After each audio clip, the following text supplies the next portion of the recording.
Okay, hello and welcome to another episode of That Final Scene, the podcast where we dissect some of the greatest and not so greatest final scenes in history, even though this isn't one of those episodes. I'm your host, Sophie, and as always, I'm joined by my brilliant co-hosts, Ben and Simon. Hello. Yo, how's it going? Hello. Hello, so good to see you guys. Today we're really excited to welcome a special guest to our show, Gabriel Frieberg, host of the Schmear cast and writer of the great Substack newsletter, The Schmear Hunter. Gabriel, thank you so much for for Schmear. You gotta get the Schmear, German, like Schmear. Yeah, exactly. You know, it gets hard in Greek because we don't have so it's like either so I have to really try, but I'm doing my best, like Schmear cast and it. proper German. Gabriel, thank you so much for joining us today. So excited to be here. Okay, well, first things first, for the people who are listening and watching who might not be familiar with your work, could you give them a bit of an intro? And also, I was just telling the guys, like, how did you casually, find yourself running a film, TV podcast, and newsletter in this economy? Happy to. So I am... Where do I begin? I want to make sure... I know we can edit this out, right? Yeah. Just trying to think to where to start. So I worked in film and TV out in Hollywood. I studied film at college. I was a film major at Michigan. Then worked at a talent agency where I was working to find scripts and projects for talent, meaning the actors or the directors. I segued from there to a TV studio where it's a lot of the same thing, sourcing the right projects, finding what was hot and up and coming, identifying the writers that are going to be the next big thing or the directors that are about to pop. And obviously what is encapsulated within that is watching a ton of things. So many movies, so many TV shows over the course of my life and my career. During the writer and actor strike a couple years back, I started this newsletter called The Schmear Hunter just to get some recommendations out to some people I really was watching and reading so much, and I wanted to share that not just with my company, but with friends within the business and other producers and talent. And what started as just kind of a lark and a hobby, people liked it. I kept going with it. At a certain point, I was like, okay, what does this look like if we're doing this full time? And that meant adding on the podcast, which has been going since the top of 2024, which I take a lot of pleasure and pride in. So much fun to be interviewing special guests like writers and directors and showrunners, and I take a lot of personal enjoyment and professional enjoyment out of that too. And the podcast sometimes features TV recaps and reviewing. Right now we're covering Severance and White Lotus, so it's a very busy time. And but movies are my first love, so I'm also covering film all the time. Big releases, small releases. What I say with the Schmear Hunter is that the tagline, so to speak, is unpacking the hype, elevating the unknown. And so we're going to dive into the biggest things, of course, and explicate them and figure out what is interesting about them. But I take the most pride in identifying what's something worth people's time that isn't getting the shine that it deserves. So it's kind of just a natural extension of what I did at my previous jobs, and trying to bring that love of film and TV and passion for what really should be cutting through the noise, because there is so much noise. What is that, and why you should care about it? So that's kind of the mission, so to speak, of what I'm doing. Amazing. Well, I think that's the most interesting thing with our industry right now, is because there is so much content, and not just if on the silver screen, also in our own feeds. The most compelling aspect of doing a podcast these days, or having a newsletter, is to pick up on something that's less covered. So I really love your work. I think you're bringing something new to the table. I know we talked offline about this as well. Are you? So so yes, so good to have you here. And also what you mentioned in terms of being passionate about what you do. I think us three, Ben and Simon, we started the podcast because we were just doing it, we were talking about films on our own anyway, so we're why not get together? But yeah, so good to have you. There's a lot of room for different kinds of film and TV conversation. I think it's so critical to have the casual friends hanging out feel. I think it's also important what at the other end what Matt Bellany does with The Town, to get really into the nitty-gritty of the business. And what I see myself situated as is somewhere in the middle, you know, and trying to feel casual and fun while also bringing the rigor of working in the business and that experience to really, you know, I think that it's too easy in film today for people to get lost in the internet and the fan culture, and there still should be some rigor and analysis to how we think about these things, you know. And I think, Sophie, your final scene is so great at that, because there needs to be a balance of being an amazing, passionate fan and knowing what's real and what's not, you know. I think easily film fans these days can get tricked into online conversation about bullshit, you know. Yeah, absolutely. Well, speaking of rigor, I know you just came back from Berlinale, which is, I'm sure, like, it was a lot, but like in the best way possible, like having done a few film festivals myself abroad as well. It's a lot, like in the best way possible, but I have to say, like, by the end of the week I wanted my bed. So tell me, how was it? Like, I saw you called the Micah 17 screening. How was the experience? How was the festival itself? It was great. I mean, this was my second Berlinale. Since I started doing the Schmear Hunter a couple of years back, I've now been to a few of these, but second Berlinale. Last year Berlin was my first time, and I really threw myself into it. It was my first film festival. I was like, I'm going to see everything. And I really, it was debilitating to my health, both physically and mentally. And this time around, there's more responsibilities. We got the podcast going a couple times a week. There's TV to cover. I said, I'm just going to be a little more healthful with this film festival. I do not need to kill myself. I did say, you know, if a movie is not good, I'm going to feel okay stepping out of it after 20 minutes. There's just too much to do. But fortunately, the movies were really good. The balance and the equilibrium at the festival, I felt totally fine. I did see Mickey 17. That was definitely like the headliner of the festival.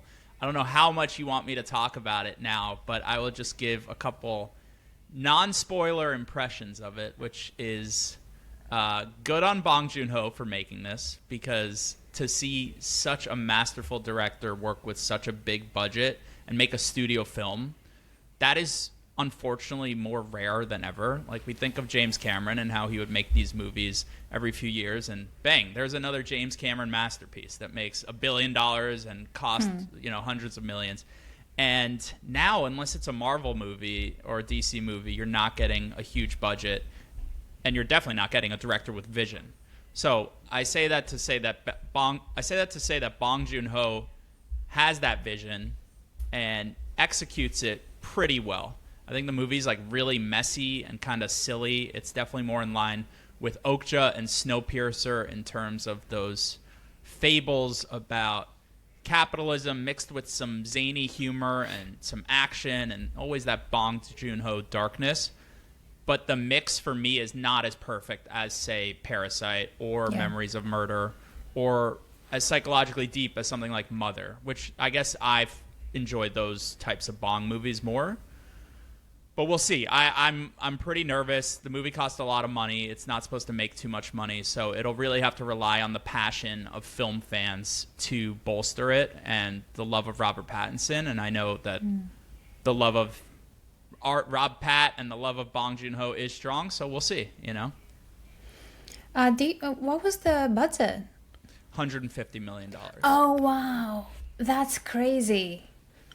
Projected to make $18 million in its opening weekend. Wow. Not good. But I do wonder. There's such expectation, isn't there, right, from a director like that, especially off the back of Parasite, which, you know, wins the Academy, you know, as is such a it's such a powerhouse. Like, still today is such like a powerhouse of a film. Like, even on a rewatch now, what is it like? What are we, like 4 or 5 years out from Parasite? Whenever it was, it's still an incredible watch. It's really hard to go into that.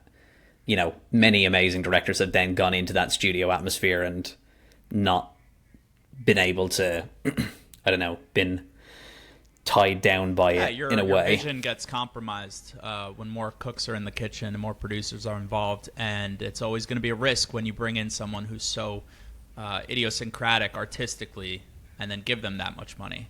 But it's very exciting too. And just in this next year, we have Warner Brothers bankrolling a Paul Thomas Anderson movie that's supposed to cost around that same amount. We have Alejandro Iñárritu making a movie with Tom Cruise for a studio. We'll see how these experiments go.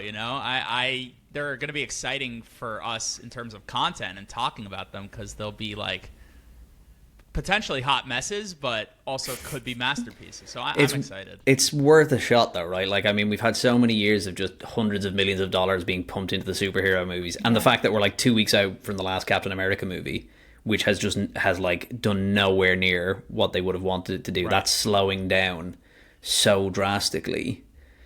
It feels like it's worth it. It's like worth a punt, right? Like, not everybody's going to be able to do a Dune. That's not going to happen every year like it was with Marvel so consistently. And why not, chuck like 100, well, that's in the current living crisis, saying chuck 150 million at someone like Bong Joon-ho is a bit flippant, but like in that regard, like, why not do it? Because there's so many amazing directors out there. Like, you look at like, I always go back to Edgar Wright, and when he was tied on to do Ant-Man, right? Like, and what does that movie look like if you throw 150 million at him? And he walked away from that because they wanted more control over it from the studio, and he's somebody who's even steered away from the studios in the past. So there's so many, like, it's weird because you can't really say auteurs anymore, because like there's not that many out there, but at least some studios are now going, do you know what, we will take like a punt on somebody like that. And like, even Dune, right? Like, Dune was a risk with Warner Brothers, because that could have tanked, like really could have tanked, especially giving him 2 films, a lot of money, a massive cast on a property that, well, originally from the 1980s, a book that's too long for anybody to read, like, trying to bank on its canon as like the original science fiction, book. But you're giving it to Denis Villeneuve, who is the sci-fi guy, so you're kind of putting the trust in him, Yeah. Yeah. I don't know. It'll be interesting to see, as you say, where it goes, like giving money to Paul Thomas Anderson, giving money to these other directors to see, right, what can we do other than just trying to force out Fantastic Four in like 2 years' time? Well, Ben, I want to switch over gears to you, because I know you've been following the whole like MGM, Amazon, Bond situation. Yeah. You are a resident Bond expert. I'm turning to you. Come reassure us. Come frighten us. Like, how are you feeling? What are your thoughts on this? And first of all, how are you? Like emotional check-in. Are you okay? Yeah, I'm all right. Do you know what? I still don't really know how to feel about it, because I think I was having a conversation with a friend about this, and I think you can disagree with a lot of what like Barbara Broccoli and Michael G. Wilson have done with the Bond franchise, but they've never really rushed into anything. Like, spin-offs have been talked about in the past. Like I mentioned to you, Sophie, like I think I messaged you on Instagram being like, oh God, the Jinx movie is going to rear its head again. Right? Because that was the thing at the turn of the century. They did the movie with Halle Berry and they thought, oh, do you know what? We could do like an American one. And they went, no, listen, Bond is what it is. We are keeping this as like a siloed universe. And they've now given it to Amazon. And, there is a worry, right, that they could just go, okay, there's so much IP here. Like, there was talk of like after the last Bond movie giving Ana de Armas something, like in the same way that she's gotten the John Wick spin-off.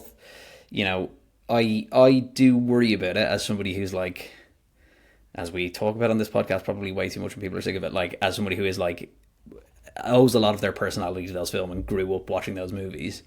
I do worry what they will do now, because there isn't that family touch, right? Because don't forget, like, Barbara Broccoli's dad is the OG producer as well. So, like, it has been a family thing for the last, 60 years? Yeah. And now it's owned by the biggest company in the world. That she had a quote that she would always say, and it was, don't let temporary people make permanent decisions. Yeah. And, her and her family were the permanent decisions, were the permanent people making the permanent Bond decisions. Now it's temporary people all the way down, Well, yeah, and you wonder what they'll do, right? Will they get in like a Kevin Feige type, or will they get, I mean, I know Kathleen Kennedy's leaving Star Wars, and there's a lot to be said about what Star Wars has done, but, do they get somebody in like that, right? Do you get like a showrunner almost who has the creative vision and like, guides that story, that no matter what, they are the gatekeepers to it. And yeah, it's going to be weird. It makes me wonder, like, are they going to kick it into overdrive now with trying to find somebody? There's another really good podcast called, I think they're called Pulp Kitchen, I think is what they are. I can't remember the name of it, but they made a really good point that they were looking at Harris Dickinson from that new Nicole Kidman movie. Apparently his slate is blank. If you look on his IMDb page, there is no up and coming movies, and he's the young hot actor about town, which is a bit of a weird thing. He's going to play one of the Beatles in those Beatles. Oh yeah, but that's filmed though, right? Or at least they're working on that now. I think with Mescal and is it Paul Mescal and Barry Keoghan and all? Yeah, that'll film soonish. But yeah, but I think post that, I think he's got like quite a clear. I like run. that pick. I love. Yeah, I like it. I think it's an interesting one if you want to go young, but I don't know. I mean, the mean, Aaron Taylor Johnson ship has sailed. You know. yeah, think so. it's gone. I have to say, having They burned him. The rumors burned him. Yeah. I'd be interested to know what you think, Gabriel, because having currently watching White Lotus, I was just thinking, because only in an Amazon world now could this actually happen if they just made Bond American. But in a previous life, I think Walton Goggins is just born like It's so has funny the you say that. Yeah. charisma and the like the man is like naturally suave, which like there is, you can't really say, even though he's playing like such a weird kind of reclusive asshole on the White Lotus, he still has like this like incredible like charm about how he carries himself. And I can just imagine in another world, he's either playing Felix Leiter or they've gone, yeah, we'll just get an American to do it, and he's playing Bond himself. He would be a fantastic Felix Leiter. Yeah. I've always had this thing with Bond. I love the franchise, but I'm also not married to it. Like, I'm a level above casual and below obsessive when it comes to Bond. We know where I am. But Ben, what are your limits? I love the passion. Ben, what are your limits for Bond? Like, where must they not go with it? Like, what's your cutoff point for what Amazon could do? I don't think spin-offs is the right thing to do. I really I just don't see. I don't see a world where there's any point in doing spin-offs. I think if you keep, and whether they try and continue it on from the last movie, they go, oh, well, it's a 007 thing and it's not a James Bond thing. I don't think they will do that. I also don't think they should go too young on it as well. Does it need another reboot? It shouldn't be like Batman or a superhero movie where we just reboot it every couple of years. But yeah, the spin-off thing would be if they start announcing spin-offs, I think that's where they'll lose me as like a hardcore fan pretty much immediately, I think. So my idea a few years back, Amazon could take this and run with it if they want. But I think there's a real issue with the Bond movies in terms of present day technology and the evil forces of the world. Like, it just doesn't film well. It's not cinematic to do cyber hacking. So I would take the franchise back in time. 100%. Like, back to the Cold War era or World War II era. Like, why does Bond need to start in the 60s or 50s? Like, we could just... not Kingsman, because that was dumb, but like something like bringing Bond back to a grittier time period in 1930s. Technology's out the window, so it looks cooler, and his spy gadgetry is a lot more interesting. Slash the budget in half. Don't have like Heineken bottles everywhere, and go for something like grittier and more cinematic. Yeah. So like, what would a lot more Bond smoking as well in the 1930s? Yeah, he needs to be smoking. Of course, hasn't smoked in a long time. Yeah, yeah. Bring that but back. that was Tarantino's idea, right? Tarantino's idea when he was asked about it was when they talked to him about what would you do. He was like, well, I'd keep Brosnan in. I'd make Bond older. I'd make him a little bit darker, and I'd bring it back to like the 60s, or as you say, like set it in the Cold War or something like that. The thing is, if you do go back in time, you still come up against the issue of like the politics of who plays the baddie. You know, can it be a Russian? Like, can it be from someone from the Middle East? Like, even though it's set in the past, it'll still have a lot of the kind of what's going on in the present. You'd have to subvert it somehow. Yeah, alternate reality. That's why writers get paid the big bucks. Figure out some workaround. I think that is the most interesting thing, right? It's not even who they cast as the new Bond; it's who they get to write it. Like that's the key thing, is because there's a lot of actors out there who could do it. Like realistically, there is. Yeah. But it's more so, how do you get somebody in to do that believable story? Because it is a key thing, right? Like when they cast Daniel Craig, they were in the midst of all the Bourne movies coming out and making Bond look a little bit silly. And actually, this is probably one of the longest gaps we've had. I was looking at something the other day talking about like the biggest gaps between films, and it's coming up onto one of the longest, because I think it was about 4 years between Die Another Day and Casino Royale. We're already 5 years out now from No Time to Die, so, or at least the original slate for No Time to Die would have been 2020 before the pandemic, and so it's taken quite a long time for them, which is unusual in this, because it's been like consistently churning out movies for the last like 50 years. Yeah. What makes me worried about the Amazon thing is, And when I look at the streaming services that I'm subscribed to, like Prime is the one that speaks the least to me, and it's because I don't know. I'm guessing it's the same thing in the US, but like here you see it's investing so heavily in those bro action flicks that Jeremy just Clarkson don't. TV So programming. Chris Pratt, John Krasinski, Ritter, John Statham, like everything, yeah, bro, big, muscular sort of films that use like two brain cells to make. So and it's probably working for them because these films have like high viewership. So I don't know, are we gonna see that type of Bond from them next? Like, are they gonna lean heavily into action and like explosions as opposed to story? I think that's That- the lowest common Sounds denominator. very possible. Yeah. Yeah, it just. I mean, it's what they did with Lord of the Rings, right? They just they pumped a load of money into it. Like, you know, I think Rings of Power is like their most expensive production ever, and they've just threw a load of money at it. But that hasn't necessarily worked either. No, it hasn't. So we'll see. It'll be Yeah. interesting to see if they go back to the books as well, right? Because Yeah. there's also a load of canon there from Ian Fleming that's not been used in short stories and stuff, and how much they draw on that. Yeah. Or do they go purely brand new? Let's, try and, I don't know. I'll be interested to see what happens. I've talked about it too much. I feel like I hijack every podcast we do Yes. by talking about Bond. Well, And Gabriel's here, so we need to get more of his opinion on things. Come on. Simon, how are you? Like, let's like you mentioned the Wild Robot before we start recording. Would love to get your thoughts. Yeah, I was browsing the list of Oscar Yeah. nominations and realised how few of the films I've actually seen. But I guess I'm possibly the only one out of us lot that have seen Wild Robot. Have you seen that, Gabriel? I've seen Wild Robot. Yep. Oh, you have? Cool. Yeah, I thought it was all right. It's quite politically correct, and I watched it with my 6-year-old daughter who thought it was great, and it actually held her attention for the full duration. It's a novel by this guy called Peter Brown, who I don't know about, but he wrote the novel a few years ago, and it's been adapted from that. And I do try and see anything with Matt Berry in it, and he's one of the voice actors. Yeah. He's pretty good. Like a gopher or a beaver or something. Yeah, exactly. He's very well cast in it. It's kind of got his beard. Did you just say he's very well cast in it? I didn't, but Oh, I you would like should've. to pretend that I Damn. got that correct. Bill Nye's in it. Bill Nye's voice. Yep. Obligatory, family-friendly movie voice. Amazing. I thought it was quite good. Is it I is it loved the favorite for the Oscar? Is it favorite for best animated picture? I don't know. I would say yes. I think we could get into this later with the Oscars, but my dark horse pick is Flo, and Flo's been winning a lot of stuff. That was up for the BAFTA as well. Yeah. I think Wild Robot could still be the favorite. Nice. Yeah. Well, as long as Wallace and Gromit doesn't win it, I think we'll be okay. What? Because it's a yawn fest. Well, no, I think it won the BAFTA, but I think it won it on the it's a British film kind of basis rather than it was the best film in the category because it was in with Flow, which looks. I haven't seen it, but I mean the animation style and it looks amazing, and Wild Robot and Simon, stuff.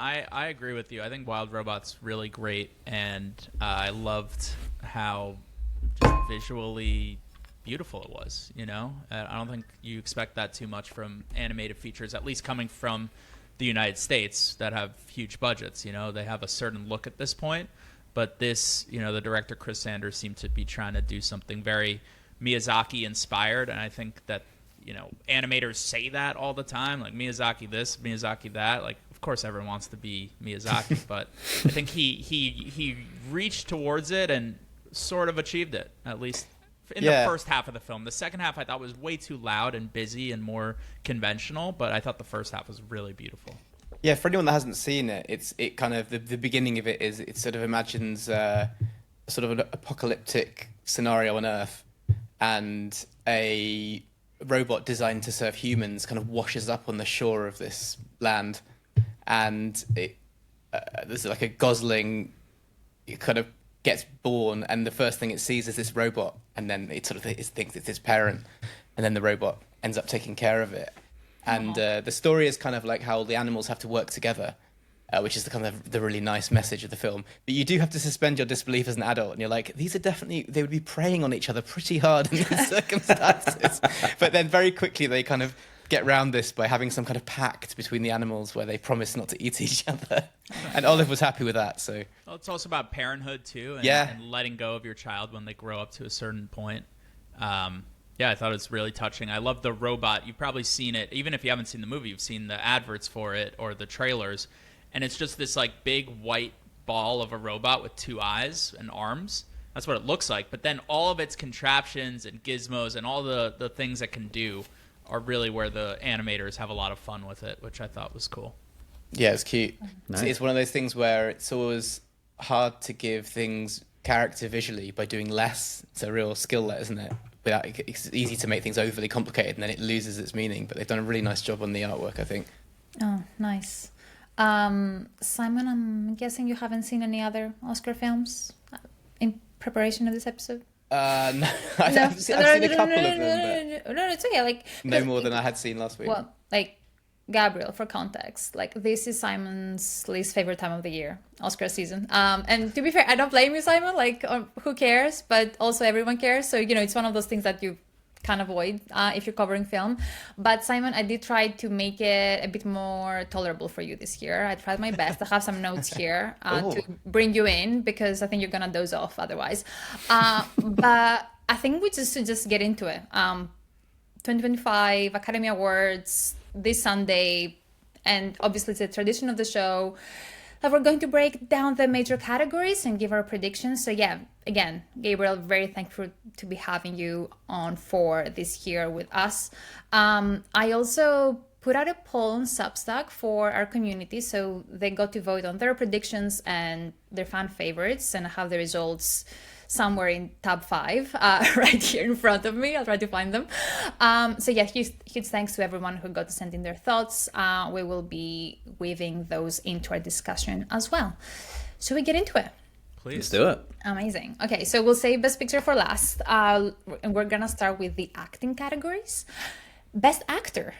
The nominees are Adrien Brody, The Brutalist; Timothée Chalamet, Complete Unknown; Ray Fiennes, Conclave; Sebastian Stan, The Apprentice; Coleman Domingo, Sing Sing. I'm gonna start with you, Ben. Who do I think will win it?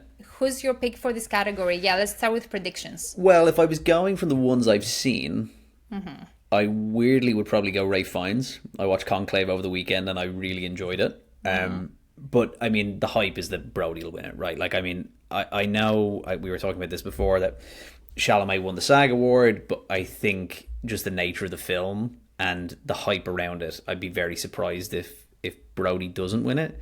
I mean, if my rogue choice of like who I'd want to win it, yeah, Ray Fiennes or Sebastian Stan, because I think that would really upset a lot of people if he won it, and I don't necessarily think that's a bad thing. It would be the upset of the And listen, Coleman Domingo's great in Sing Sing.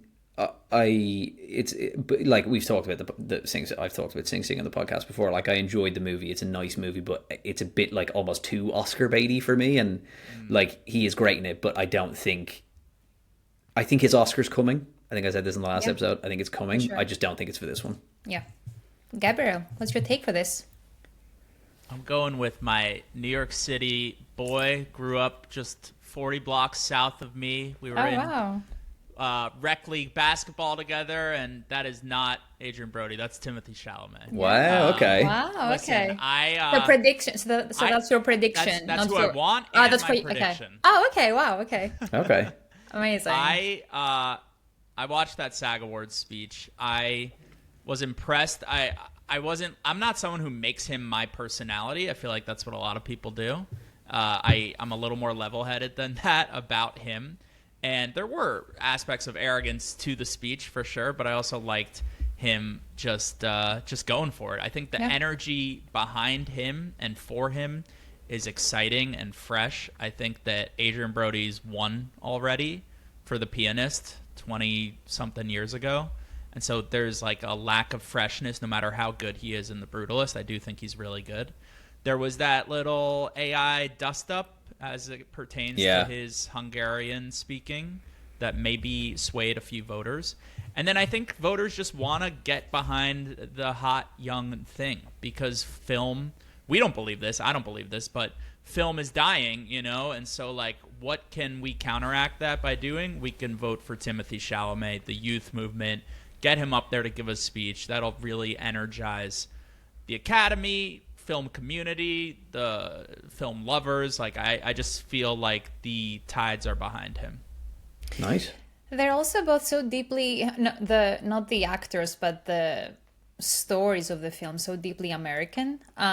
So yeah, I mean, I'm struggling with this one because I want to say Adrian Brody because he's the predictable pick, but I think Timothée would be the upset, or like the less likely to win.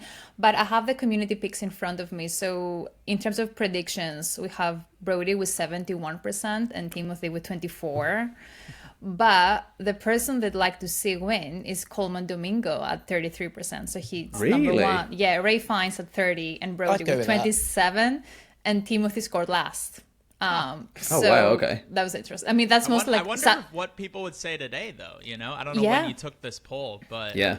after that speech, after his SNL hosting, you know, people's opinions, we all see our own politics in our own countries change so damn fast. You know? Absolutely. For I sure. think with Timothy, he's becoming a bit of a polarizing figure because he has a way of like pull a stunt, and also you have the Jenner genre in there somewhere. And I think people, you know, can't help but associate themselves with the Kardashian drama. I think personally, I think with Timothée Chalamet, I think it's almost like a jealousy thing.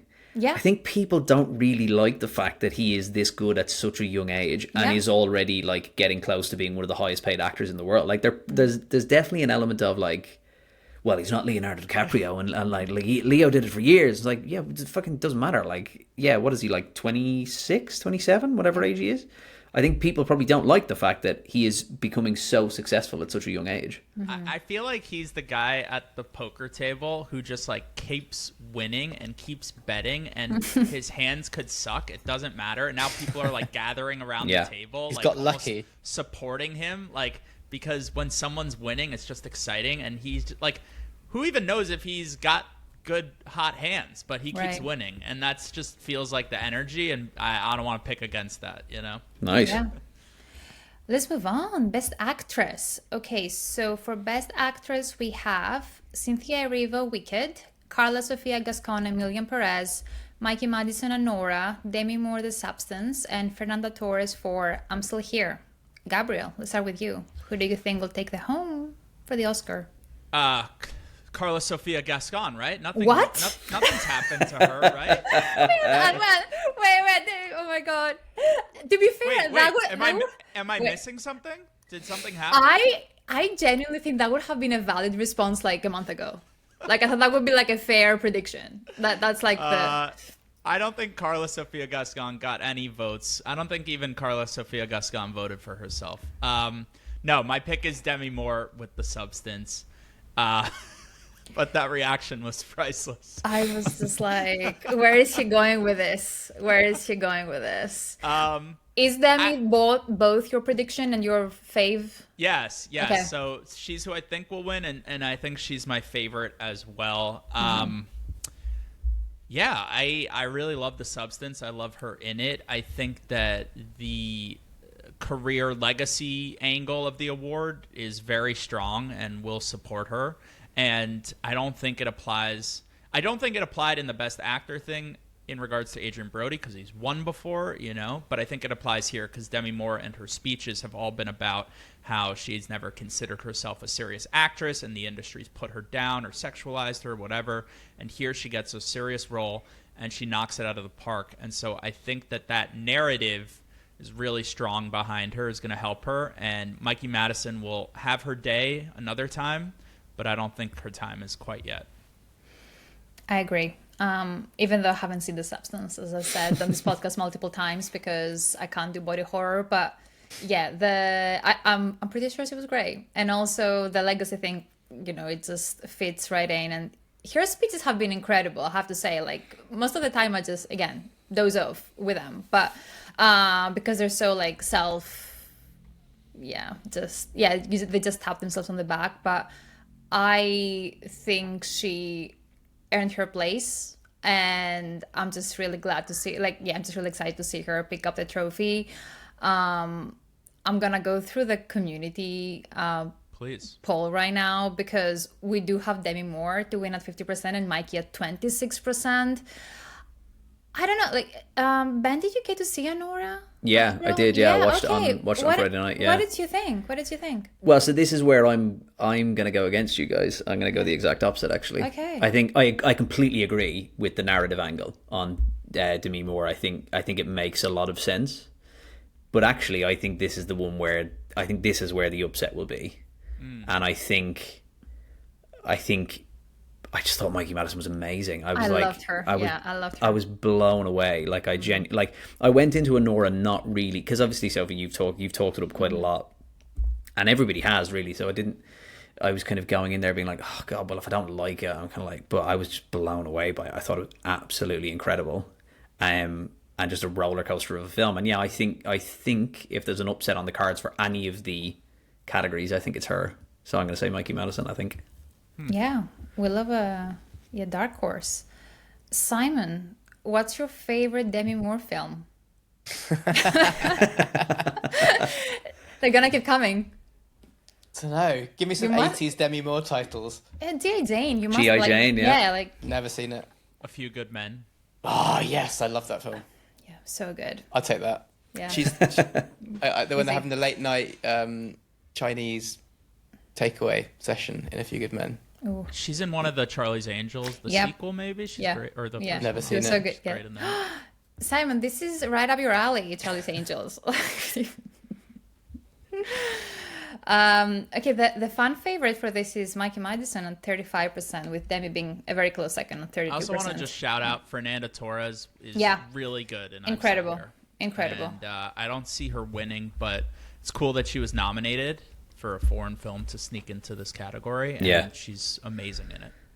I love when a grassroots campaign can also work, because you can tell that most of these actors and directors, they have to pour so much money into those campaigns. And you know how like the Brazilian community was so loud, but you know, in a way that it was actually, you know, obviously it was very worth it, but she didn't have the money that someone like Demi Moore had in her team. So really glad to see her recognized. But we should, acknowledge that the substance is not a clear Oscar-y kind of movie. No, not at all. And over the course of the campaign, over the course of the year, it has snuck into the race in an amazing way. Yeah. But when I saw that, I was like, I love this movie. It's not a Best Picture nominee. And here it is. It's a Best Picture nominee, Yeah.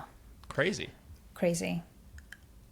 Best Supporting Actor.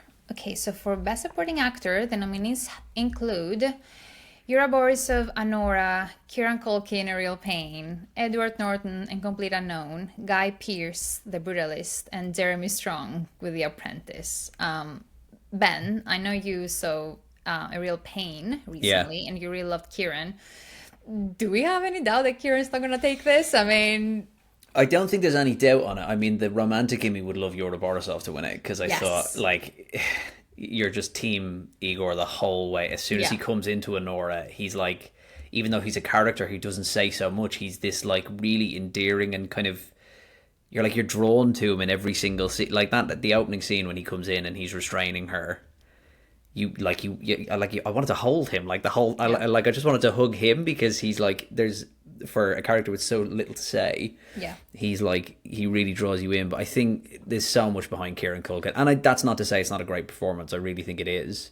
It's him being him, right? He's winning an Oscar for essentially playing himself, and I think he would probably admit that. But yeah, I think I'd like Yura Borisov to win it, but I think, prediction-wise, I think Kieran Culkin will sweep it. He's got every other one, right? Like, it would be the biggest turnaround if he didn't win this. I think of all the shocks there could be, if he didn't win it, that'd be the biggest shock, purely because he's won everything else. Yeah.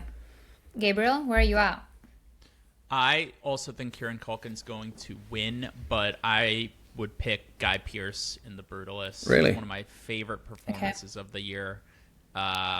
I think that he's an actor who's always good in everything and just remains, even in this own race, like pretty underrated. And I think in The Brutalist, he's just such a delicious villain. He's so smarmy and smug, but he has his own insecurities. And Guy Pearce, obviously so damn handsome, So for him to do the despicable things he does, even though he should be in a position of power, I think it's really impressive. And there is like a cartoonishness to him, but I think that's on purpose. You know, like he's supposed to be haughty. He's supposed to be coming off like he's putting on airs, you know, and I think that he took a lot of inspiration from 50s actors like James Mason and Cary Grant to be that, like, you know, mid-Atlantic accent, like overly verbose, you know, mid-century guy, and I thought he nailed the role. So it's one of my favorite performances of the year for leads or supporting, so I would easily give it to him here. And he could really stick it to Kevin Spacey in his award speech if he did win it, so that's another reason to get it, just to really fucking give it to him on the biggest stage. I don't get that feud or beef. I don't know how that cropped up. Just, it's something I've just like, I'm good on that one. Yeah, you know? yeah. I mean, we'd stopped talking about Spacey a long time ago, so let's just keep not talking about him. It also makes me believe in smear campaigns. You know how? I mean, supposedly Schmear? Smear. No, that's actually Schmear. Yeah. Because they actually they do exist, but you know, it's, I don't know. Who knows? Maybe Kieran's team is cooking up some work. Okay, so confirming that Kieran is the fan favorite at 36%, with Borisov at 27%, and Norton is the least favorite, sitting at 6%. People I also like him in that role. I don't think he should win, but I think he's good in completely. Yeah, I think he's good, but like forgettable, I guess. Yeah, as in, like, he delivered, but nothing Oscar worthy. I agree with you. If I had 1 teaspoon and you had another teaspoon, and we built a mountain of teaspoons, and Simon, in your book, is it Roman Roy or Kendall Roy? Who's your favorite? Kendall. Oh, go on. same. Wait, why are you asking me that? Because Jeremy Strong and Kieran Culkin are against each other in this category. Well, I think it's more about Kieran Culkin's performance in Home Alone that would probably be Okay. that's probably his finest hour. Yeah. It's very difficult to top a film like that. Oh. I didn't go to law school, but I have to imagine it's like the teacher like calling you, cold calling, and that's what Sophie's doing to Simon, and it's fun. Keep it going. Keeping him honest, making sure he's not checking his phone or something. I was thinking earlier how actually a good writer for the next Amazon James Bonds could be the writers from Succession. Oh yeah, Jesse Armstrong. I wouldn't be surprised if that So happened. much fun. Too much That'd be fun. incredible. Yeah. Jesse Armstrong Right. and Phoebe Waller-Bridge as a combo. Yeah. Best Supporting Actress. So we have Monica Barbara with A Complete Unknown, Ariana Grande, Wicked, Felicity Jones, The Brutalist, Isabella Rossellini with Conclave, and Zoe Saldana with Emilia Perez. Each time it's like the same films in a slightly different order. Yeah, I mean, welcome to Oscar season. Yeah.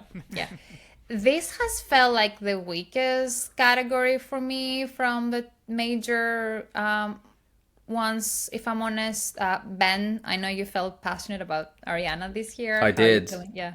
Yeah, I honestly, like, of all the ones on the list, I just, Ariana Grande and Wicked was the biggest surprise for me of the year, because I went into it kind of thinking, well, like, I know she has the acting and obviously she can sing, but having seen Wicked, and as somebody who loves that stage show and knowing that character, it was like generally born to play the character. She was that good.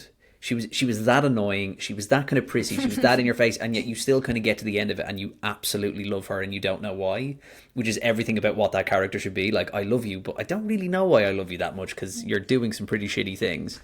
And yeah, I just think she's incredible in it. Like, which is mad, because like I know Cynthia Erivo's nominated for Best Actress, but she definitely won't get that. But yeah, Ariana Grande, if I could give it to anyone, I'd give it to her. Isabella Rossellini, I mean, this almost to me, like, there's a couple in it that kind of feels like they were just having to pad out the character, the category. Like, she's good in Conclave, but I don't necessarily know if there's anything standout about it. And I think Zoe Saldana is probably the favorite, right? Like, I think she's kind of picked up some of the bigger acting. Obviously, she picked up the BAFTA. I think she got the Golden Globe as well, didn't she? I think she got everything. SAG, Golden Globes, BAFTAs, Critics' Choice, yeah. Because they kind of, once the Gascon kind of stuff kicked off, they really kind of Netflix put all their eggs in that basket. So wouldn't surprise me if she won it, but God, I'd love it if Ariana Grande won it. Yeah. Gabriel, what did you think? It's funny, Ben. I also would go with Ariana Grande. Nice. Because I think that, I mean, I think she's just incredible in Wicked. Yeah. And easily the best part of that movie. And I really liked Wicked. I didn't love it, but it falls apart if she's not as good as she is in it. I think if anybody else is in it, I think it falls apart. Like, I think if it's anybody but her, it's probably a completely different film. Yeah. So I think Zoe Saldana will win, though. Because just what you laid out, Sophie, like all these awards she's taken. I'm not an Amelia Perez hater, but I don't like it either. Like, I'm just surprised it's even this much in the conversation and in the Oscars.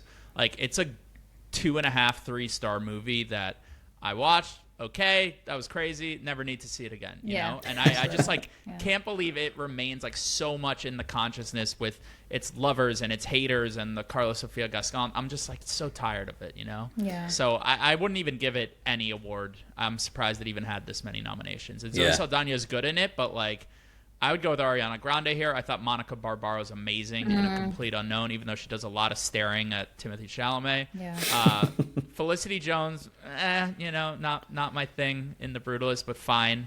And then the issue with Rossellini, like I thought she was amazing in Conclave, but her character didn't have anything to do. Yeah, she's in like 3 scenes. Yeah. It's actually a knock on Conclave for me that like if it had more of a feminist angle, could have been really interesting to counteract against all the cardinals. So I just wish she was like in it more.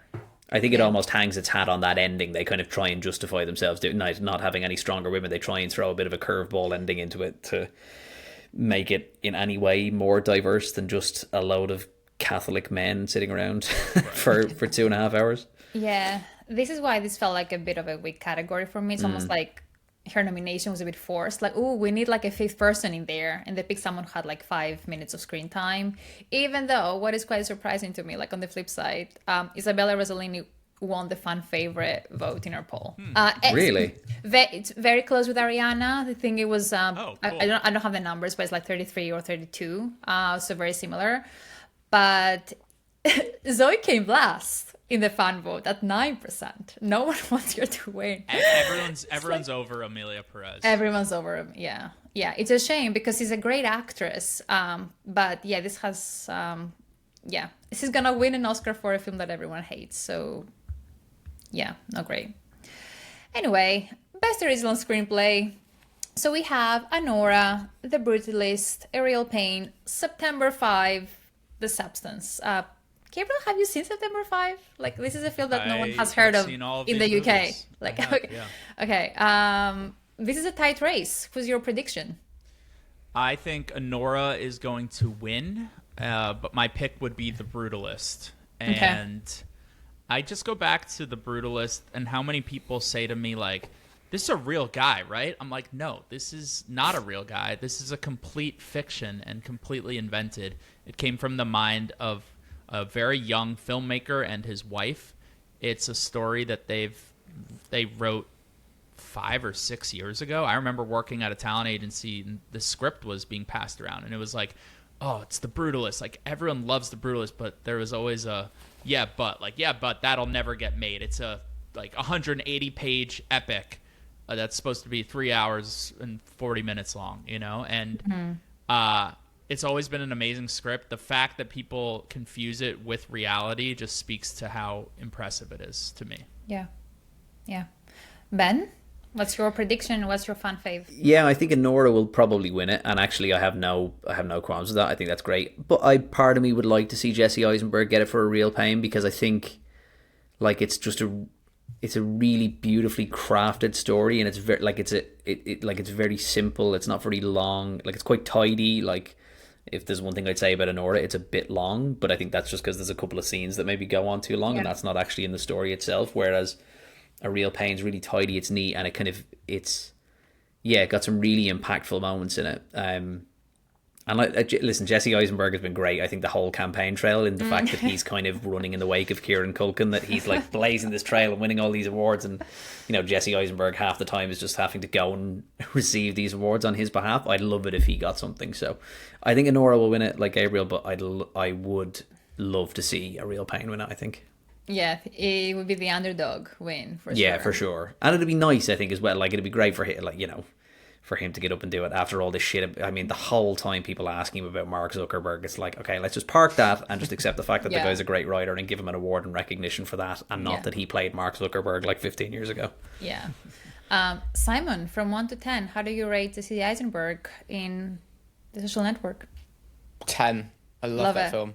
That's in my like category of films that I regularly go back to and watch probably once a year. I find that such a pleasurable film to watch because the dialogue's so deliciously snappy, and I find it like you wish you could talk like the characters in that film because it's so witty and quick. Yeah, the rhythm of it's amazing. I think that's Fincher for me. I always go back to his films multiple times a year. Soundtrack's great as well. Yeah. Okay, best adapted screenplay. We have A Complete Unknown, Conclave, Emilia Perez, Nickel Boys, a new entry, and Sing Sing. Ben, any thoughts on this category? Yeah, this is. I have no real kind of. I don't really care about this one, to be honest. I mean, listen, of the ones I've seen, I think it would be nice purely for knowing what the book is based on, Sing Sing to win it. I think knowing what that story is about and what the film is about, I think it would be really touching if Sing Sing won it. But I don't think it will. I mean, Conclave probably gets it. Yeah. You know, it's a Robert Harris book, and it's won a couple of awards already, so it probably gets it. But I think from a narrative standpoint, and like almost if Sing Sing was to win it, it would almost do what the film is trying to do and give recognition to prisoners and showing that there's another way of life and being able to do that, and it would bring that even closer into the real life of saying they made this movie about them all kind of putting on plays in prison, and now that movie is gone and won an Oscar, but I just don't know if it will. Yeah. Gabriel? Yes, so I also believe Conclave will win. I think it's a really good script and very tight, but my personal pick would be Nickel Boys. And I have not seen the script of Nickel Boys, but I did interview Ramel Ross, the director, and asked him about what a script for that kind of film looks like, which is so visual, it's not so dialogue heavy. And to my understanding, all of those shots and all of those moments were all scripted. That was from his mind of what he wanted to depict on screen. And to me, that's just mind-blowing, and I think that because it's untraditional is why it's my pick, because it is more exciting and unique and different. And I read Nickel Boys, the book from Colson Whitehead. It's one of my favorite books, but it's short and it's mean and it's tough in terms of its prose, and it's like starts and it's done. But what Ramel Ross did is a whole other thing that's way more visual, that's way more Terrence Malick style. And I don't know, I guess the art of adaptation is not making a carbon copy, but putting your own spin on it. Yeah. At least when it works, So I think that's Nickel Boys for me here. I love Nickel Boys. And Nickel Boys and Conclave were a tie as the screenplays people would love to see win. So I think that says a lot. But yeah, in terms of predictions, they're right there with you. Conclave #1 and A Complete Unknown as the second most likely to win, but at 27, so a bit lower. A Complete Unknown, kind of like not as bad as Emilia Perez, but kind of like me, kind of similar to me, a movie where I'm like, it's good. Is it Oscar good? Yeah. It is not, That's my opinion, though. I agree. A lot of those biopics are, though, right? Like, I mean, of course. The same with Bohemian Rhapsody a couple of years ago. Like, yeah, it's good, but like, is it Best Picture? Yeah, Rami Malek maybe Best Actor, but that's also the chip on my shoulder about these things. Is I just think it really frustrates me that it feels like, okay, the biopic is the shortcut to winning an Oscar, and it feels like a lot of people do that. But yeah, I need to get off that high horse. No, similar high horse. Like, I don't want to get too much onto this one, but like, Sophie, at the top you said like the Oscars, like they drive you nuts, but you still watch them, and that's kind of my feeling towards them. Some of my favorite movies of the year were not nominated or are not going to win. And I also am taking this awards, as I do every year, with a grain of salt. Like, this is what gets named the Best Picture, but everyone's got their own Best Picture, Best Actor in their heart, And I think increasingly, like, the opinion is more diverse across the range of films. And so I just take Oscars less seriously than I did maybe in the past. Yeah, you have to. You have to. I mean, we have Emilia Perez in the running, so you have to. Simon, do you want to know an adapted screenplay fun fact for one of what I believe is one of your favorite films? Yeah. Hit me. Okay, so James Ivory, at the age of 89, won for Call Me By Your Name, making him the oldest person to Really? ever win the Best Adapted Screenplay Oscar. 89. Amazing. Crazy. You love that film. I love that. Yeah, I always go back to that film. It's great. Okay. Awesome. Okay, Best Director or Best Directing. I'm not quite sure what's right because I think it's kind of different, the name in the BAFTAs versus the Oscars, but it's Best Director Directing. Okay, we have Son Baker, Anora, Brady Corbett, The Brutalist, James Mangold for A Complete Unknown, Zoka Diard for Emilia Perez, and Coralie Fardiat for The Substance. Gabriel, who do you think will win here? This is super close. I Yeah. think this is 50-50 for me between Sean Baker and Brady Corbet. I'm going to say that Brady Corbet will win, and Brady Corbet is also my personal pick for Best Director. I think that, I mean, I love Anora. I don't want people not to think I don't, but I think that the Brutalist is capital C cinema, like from the mind of one man, and just to make a $10 million budget feel so grandiose and big and epic while still maintaining its meaning and its themes throughout, like that's just such an achievement. I love the direction. I love it paired with the cinematography. And if you were asking me best cinematography, I'd also say Brutalist. It's a very like showy movie. It calls attention to how good its filmmaking is, but fuck it, I don't care. I like that. Yeah. I'm happy with that. Well, the community agrees with you. 52% for Brady and 42% for Son. So pretty close. But yeah, Brady's the front runner. Ben, anything to add? No, not really. I kind of agree. I think my personal preference would be to go the other side. I completely agree with Gabriel that I think it's 50-50. It could be like a flip of the coin on the night. Like they could open the envelope and then say the wrong name like they did with, it could be that kind of close that could happen. I'd love Sean Baker to win it because I think the performances that he gets out of the actors in Anora is really good on such a kind of a similarly kind of small scale. But I think in my head, I think Brady Corbet probably gets it. As you say, Gabriel, because it is like The Brutalist is like the cinema people's movie, like it's their movie, like it's a movie for people who enjoy cinema. It's a movie for the community, and I think that works for the Academy. I think it's a shame because I think if it was another year, Anora probably wins it, but I think they're so close, and I think The Brutalist will probably just edge it. Yeah. Yeah, not to tip off my best picture pick, but I also feel like it splits a little here with people giving Brady the recognition for this because of where I think best picture is going to go. Yeah. Yeah. A little teaser there. Yeah. Baker is the fun favorite among our group at 48, and Brady's at Corbett is second at 27. And Coralie is a strong third at 21%, which is interesting because obviously it's what you said, Gabriel. Like Substance has gained such a massive cult following very fast. So glad to see her recognized, even if it's within the Substance community. Woman within the directing category. Yeah. Yeah. Simon, I literally do not know what to ask you here, but I'm going to share another fun fact that you may enjoy. Did you know that James Mangold, a great director, by the way, I love him, directed the iconic 2010 film Night and Day, Night with a K, with Tom Cruise and Cameron Diaz? I did not know that. Oh, you're going to love this Simon, film.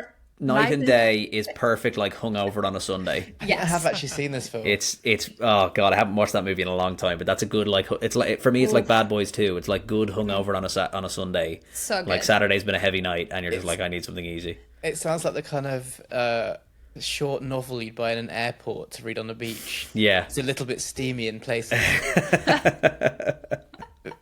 Pretty surface. Yeah. I'm telling you, check it out. Keep it in your hangover. Okay. I'll file it. Let's do it. Okay. Okay. I want to do cinematography and editing quickly, and then move to Best Picture.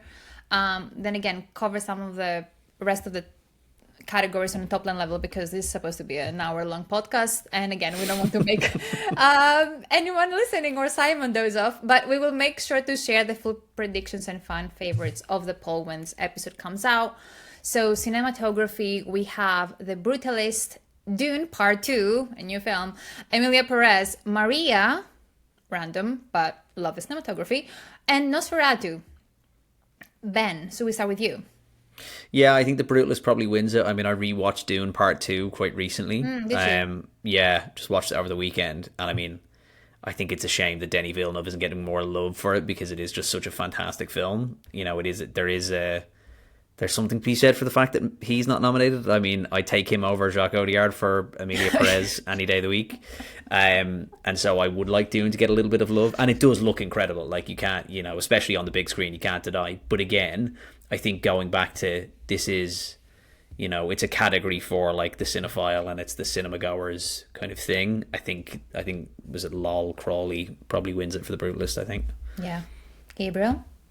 Like I just mentioned, I would pick The Brutalist here as well, and I also think it's going to win. I love Dune Part 2. Greg Fraser's camera work's like incredible. I've seen that movie also been like 4 times maybe at this point. And if there was an Oscar for favorite movie, not best movie, I think Dune would win. Yeah, if there was a fan favorite award, I think it would win. And not one of those bullshit like corporate sponsor fan favorites. Like they tried that one year. Yeah. No, it's such a like incredible movie, and my film going experience for Dune 2 was my favorite probably of any movie going experience of the year. But yeah, I'm going with The Brutalist. Lowell Crowley is awesome. He was on the Schmear cast recently talking about The Brutalist and how he made that film and how he, you know, stretched that budget to make it look so incredible. And yeah, it's a beautiful film. Some of those shots are pretty unforgettable, and I hope he wins because he's a cool guy. Yeah. Okay, so same with you guys. The Brutalist is at 64% in terms of prediction, and Dune Part 2 at 21%. But what I found the most interesting is the fan favorite vote. Nosferatu came first by 54%, which is insane. But like people love. I mean, I think it's also like the internet discourse, right? Like the Substack community was a huge a huge fan of Nosferatu generally, and Dune Part 2 came 25%, and then The Brutalist came third. Again, these are the fan favorites. But, you know, there was a lot. I mean, I think Nosferatu, the cinematography itself, was probably the most talked about from the 5 over the past. I would say it was striking. I don't necessarily know if that's a good thing. Yeah. Don't know. I think that would be the biggest. If that wins, I will eat my hat because I just don't see a world where that beats any of the rest of the category, really. I see it potentially sneaking in for costume design. Yeah. I can see that. Makeup and hairstyling too, it could potentially win, but I do think the substance is going to win there. Yeah. I like you guys. Like I didn't get the Nosferatu hype. I saw it, I thought it was fine, and then suddenly everyone loves Nosferatu, and I was like, did we see different movies? You know, it's a good movie, but we struggled. Not my favorite. We all struggle with this one. Well, let's move to film editing. So, I mean, surprise, Anora, The Brutalist, Conclave, Emilia Perez, and Wicked. Gabriel, what are your thoughts here? Yeah, this is where I'm glad that the people that work in this category get to vote on the category, because I watch films to enjoy them, not to watch the editing. And I think if I was an editor, I'd be more cognizant of the editing. I'd say all of these films are pretty crisply edited, but I would go with Anora because Sean Baker is the editor. I think that's pretty impressive. I'm pretty sure he's going to win as well for that reason and for Anora being so good. And yeah, Anora just shouldn't work. It's so many different tones at once, but he strings it together really well. And for that, it would be my pick. Nice. I find... Okay, what's strange here? The Brutalist is at 39% in terms of prediction, but I just don't see it in the discourse of like, this is one of the best edited films of the year. But then again, it could be one of those cases where it just wins everything, including editing. So I'm not, discounting it either. Conclave and Wicked are at 18%, and Anora is at 11%, so it's pretty low for some reason. These are the predictions. But to be honest, I like not to go against the lovely fans of that final scene, but I feel like I said, like, let's let the editors vote on the editing. I don't think we even know what editing means unless you are an editor. So I think Anora will take this. Don't even know what to look for. I feel like Conclave is going to win. Like Conclave's really crisp, like I love the montages of the preparations and stuff and how that's cut together. That looks really beautiful. Yeah, it's snappy. And again, because it won the BAFTA, and I think there's like a weird correlation between editing, like when it comes to Oscars and BAFTAs, they tend to coincide more often than not. But yeah, I would love to see Anora win.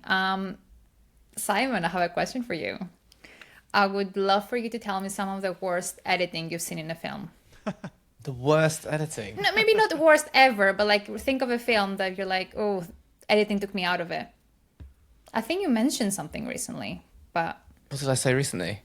Oh, I can't remember. That's why I want you to freshen up my memory, It's like... Well, I will. Can I just throw in that movie that, Sophie, that you suggested I watched, the Jackie Chan Pierce Brosnan movie, which has the most offensive edit I've ever seen in my life, where Jackie Chan's going into a bathroom stall to plant a bomb, and 1 second he's about 10 feet away from the bathroom stall, and then all of a sudden he's at the door. Like, he jumps 10 feet in the space of, like, in a split second, and it's that sounds like every Steven Seagal film. Yeah, it's criminally bad. It's so bad. The Foreigner, that's what it was called, The Foreigner. Yeah, it was so bad. It was so bad. Love it. You don't have... we can come back to it. It's okay. I just thought you would have like a hate edit. Not at the top of my head. Yeah, okay. We can move on. Best Picture. It's happening. We have our nominees, which are 10. Anora, The Brutalist, The Complete Unknown, Conclave, Dune Part 2, Emilia Perez, I'm Still Here, Nickel Boys, The Substance, and Wicked. Gabriel, who do you think will take home the top prize? So I understand in the past few days it's now seems to be a 2-horse race between Conclave suddenly and Weird. Anora. Yeah. Which surprises me, but also doesn't, because when I saw Conclave, I swear to God, this video is on TikTok. Anyone could watch it. I stepped out of it. I said, yep, that's going to win Best Picture. I said that because it is a literary adaptation. It's got big actors. It's got the Oscar feel. It's got a message. It's got big actorly performances. Mm-hmm. But I still don't think it's actually going to win. I think Anora is going to win, which would be awesome. It's a fantastic film. Sean Baker has been giving great speeches on this run. Mikey Madison is an ingenue. Everyone loves her. And the movie's great, and I think it would be an awesome victory for film if it wins, because it is one of the higher quality movies of the year. But my personal pick, I said that Dune Part 2 would be my favorite Best Picture. Well, that's already negating what I'm saying. It would be my favorite picture, if that's the award. But for Best Picture, I would go with The Brutalist, because of everything we've talked about, of the scale and the cinematic scope. And I just think that this movie's going to age really well. Mm-hmm. And, the main complaint about the second half and how it bums people out, tough shit, like it's the movie's choice to be that, it's not your choice how you receive it. Yeah. And I think that it has that scope and scale that announces itself as an epic, and when 50 years on we look back at the movies of the 2020s, I think it's going to be a clear Best Picture, or one of the best movies of the decade. Yeah. It just has that built to last feeling, Yeah. Ben, prediction versus pick? Weirdly, I thought the same thing about Conclave, watching it, being like, Jesus, I could really see it getting it. I think almost in the same, I mean, not to bring up the same joke, but almost in the same way of like Moonlight and La La Land. I mean, I think Conclave, as you say, has all these things that, like, it should tick all of the boxes. The literary adaptation, as you say, amazing actors in it. you know, looks really clean, like really good performances. But I just think Honora will get it over the line. I just think it's that one last one, as you say. It's a combination of a couple of things from like the craft and the editing and the performances that I think it will just get Honora over the line. Again, Gabriel, you and I for some reason are saying all the same things. Dune Part 2 is my favourite of those films. If you said to me I have to pick one to watch tomorrow as like my favourite one, it's Dune, easily, because it's the easiest one to watch and it's the most fun. But I think Honora as a film is the one that like I wanted to win it, and I think it does. I think it deserves to win it, but I wouldn't be surprised if Conclave won it. That's to say that, you know, I think it could be this surprise. You know, I think weirdly I watched it after having seen it win the BAFTA, and I think that made me go into it thinking, oh well, it only won it because it's the British film, but actually it's not really. It is a really solid film, and it has like a lot of, for a movie about the Catholic Church and the selection of the new Pope, it weirdly has a lot of it. Even me, as somebody who's not a religious person, I found it incredibly interesting. And so, yeah, I'd almost worry that I can see it winning it, but I'd love it for Sean Baker to win it. Yeah. Especially how much he put into it, right? Like, as you say, he's the editor, he's the casting director, all of these different things, and the writer. So, yeah, I'd love it for him just to win it. I think it's worth mentioning also how the ballots work and the preferential voting, which means that a winner for Best Picture could just be a very well-liked film that isn't too offensive. So this would probably push the substance out pretty much immediately, because for everyone that loves the substance passionately, like so many more must hate it as well, because it is such an intense, visceral movie. So what's going to be the least offensive pick that everyone can kind of get behind and like? You know, it could be Honora, or it could be Conclave, that you know, someone loves this, but then they put that as their number 2 or their number 3, and that's not taking away from the quality of the movie. I'm just saying in terms of the way the voting works, that could help it, you know, these two movies specifically. Yeah, team Honora on this. I think I'm in the minority that didn't love Conclave, and it doesn't work as a Best Picture win for me. I love the performances and the cinematography, but I thought it had a lot of plot devices that were just murky, to say the least, like the explosions and the monologues that saved Christianity, and then someone finding the paper behind the Pope's bed. Right. Like there were a lot of things that like, oh, airport novel. It's very much that, and I'm like, I don't know if I want to give that, to give Best Picture to Conclave. But yeah, I'm hoping for Honora. I'm surprised that The Brutalist is out of the picture for Best Picture, as in like it's not very likely, but I mean, you see these like anonymous polls of voters being like, "Oh, 3.5 hours, I couldn't do it." Right? Like, yeah, it's your job to watch these movies, your job. You moron. Like, it is your job. The fun fact for this one is Nickel Boys topped the fan favorite vote at 57%, which again, lovely wishful thinking. I was the same. Like, it would be amazing if it were to win, but there's no way. So yeah, I am betting on Honora. And I have a last question for Simon. Okay. I love this one. Okay, if you had to guess which Best Picture nominee features a scene with the following dialogue, what would it be? I'm gonna play a clip for you. I have no idea how it's going to play. I know we haven't done Riverside clips before. Is this from these nominees? Yeah, okay. So 1 of the 10. Obviously, you can try to edit it afterwards, but it's like 16 seconds. Hello, very nice to meet you. I'd like to know about sex change operation. I see. Men to woman, or woman to men. Man to woman. From penis to vagina. Hello, very nice to... I mean, I want to say Conclave, given the ending, but... That's so good. I'm going to say Honora. You know what? Oh, it's got to be Wicked, isn't it? It's got to be Wicked. It's Emilia Perez, which is why you have to see it. Okay. You have to experience that beautiful, rich dialogue for, what is it, like 2-hour long film? Yep. That clip automatically should just kind of take it out of contention, surely, right? Like that, if that's one of the songs that's in it, you know, I mean, come on. Direct from the Vatican. I hope Conan O'Brien, the host, like does something fun. Oh, he must. Yeah, surely he's gonna rip it to pieces. Yeah. God, that and his take on Conclave as a Catholic Irish American. I mean, Jesus, that's going to be interesting to hear. Okay, so before we wrap up, do we want to mention any other categories? I know, Yeah, Gabriel, you briefly mentioned, international and animated features. I just want to plug a few movies Yeah. that are nominated in different things Yeah. that I don't know if they necessarily should be winners, but are really good movies. In the international category, I love The Girl with the Needle. It's a really dark, intense movie Yeah. that is amazing. Is it a best international feature? Not sure, but I love this movie. And as scary as it seems, I say dive right in if people are curious about it.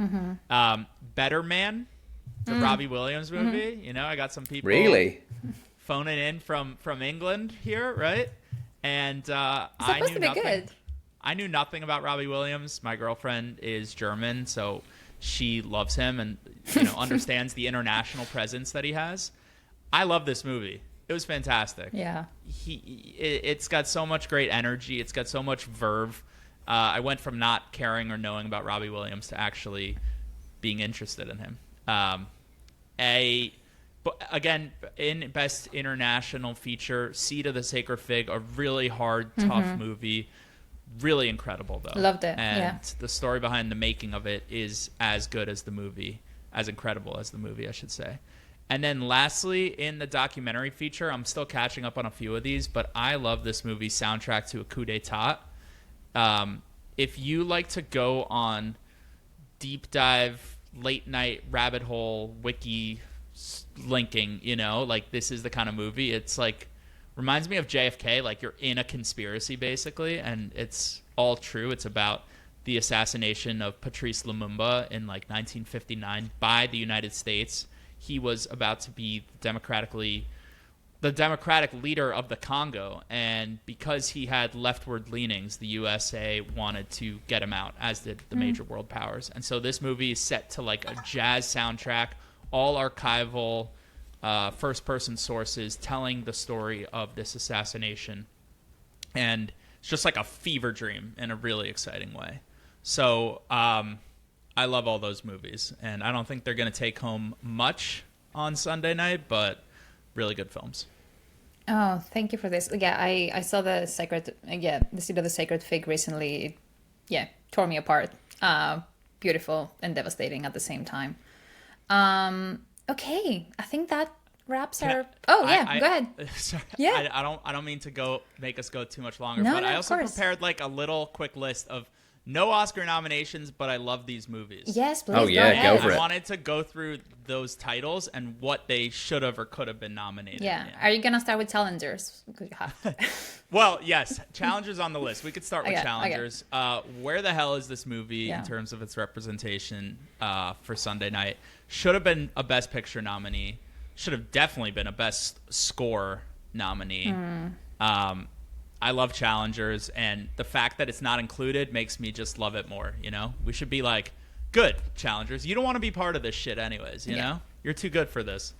I love Love Lies Bleeding, and the Best Supporting Actress award, a nomination could have gone to Katie O'Brien for that. I think Furiosa is a really good movie, completely shut out here. I 100% agree. I think I think Furiosa is one of the best films of the year. I was blown away by that film. Yep. Janet Planet from Annie Baker, I thought could have definitely had a Best Original Screenplay nomination. I think that's a really amazing film. La Chimera from Alicia Rohrwacher. I think she should have been a Best Director nominee. I think that could have been a Best International Feature. And then Josh O'Connor's amazing in that movie. Between the Temples from Nathan Silver, small American indie, but really good film. Could have been a Best Original Screenplay nominee, Best Actress for Carol Kane, and if you see the movie, you'll be like, hell yeah. I don't know what good one from India Donaldson could have been nominated for, but I think it's an amazing film. Red Rooms from Pascal Plante. I definitely wish this got a Best International Feature nomination. That would have been really cool, and a showing that the Academy had a certain youthful edge to it, because this movie is super sharp and mean and scary, but in the way that like a more daring Academy should vote for.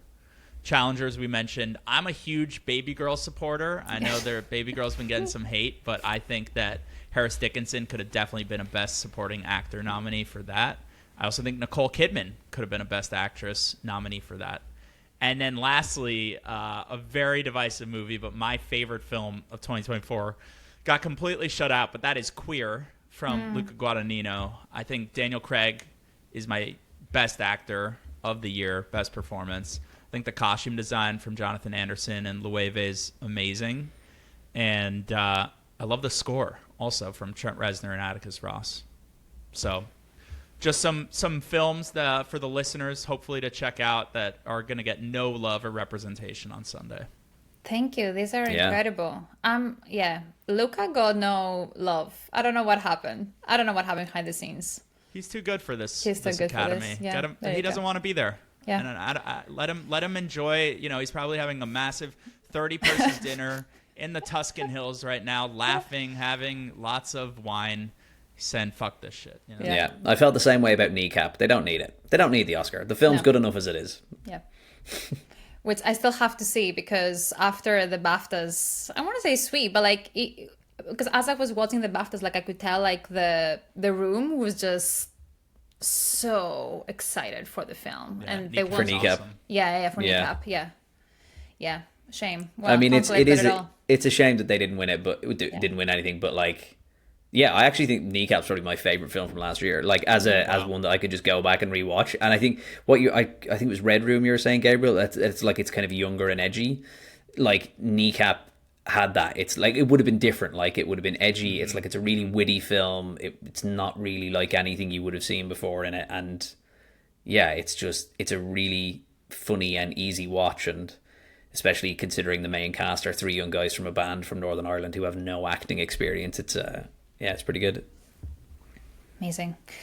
Okay, I mean, Gabriel, thank you so much for taking the time to join us. So much fun. I feel like you really elevated our predictions. Like this was really, really fun. You guys are great. Thank you. I mean, before we go, please go to Plug City. Tell our listeners where they can follow you, where they can find more of your work. Sure. The Substack is titled The Schmear Hunter. Comes out twice a week. Film and TV recommendations, commentary, interviews. The podcast, the Schmearcast, is also, now twice a week as well. Film and TV recaps and reviews. We're definitely going to be covering Mickey 17 coming up, but also those White Lotus and Severance episode recaps. Hopefully with some special guests coming soon. Tomorrow, actually interviewing the director of the latest Severance episode. Oh, so cool. Episode 7 of season 2 is a real amazing one, and the cinematographer of the show, Jessica Lee Gagne, is coming on, so that'll be a really fantastic conversation. Wonderful. Schmear Hunter's on TikTok, it's on Instagram, it's on all that good stuff. Follow on Letterboxd, Schmear Hunter, and keep schmearing in 2025. Love it. Okay. Thank you again. And thank you, Ben and Simon, as always, for joining me. For those of you at home or wherever you may be, thank you so much for tuning in. We actually do have a pre-recorded episode that will air right after our Oscars predictions, so we won't be discussing the Oscars again for a while. But, it's a huge relief for Simon, and when we will be discussing, how right or wrong we all were. Till next time. Should we get back on and discuss our results? Yeah, maybe we Sounds should good. do like a, what do you call it? A post-mortem. A post-mortem. Love it. Autopsy. Okay, till next time. Bye-bye. Thank you. Cheers, Bye. guys. Bye. Bye. Bye. Bye.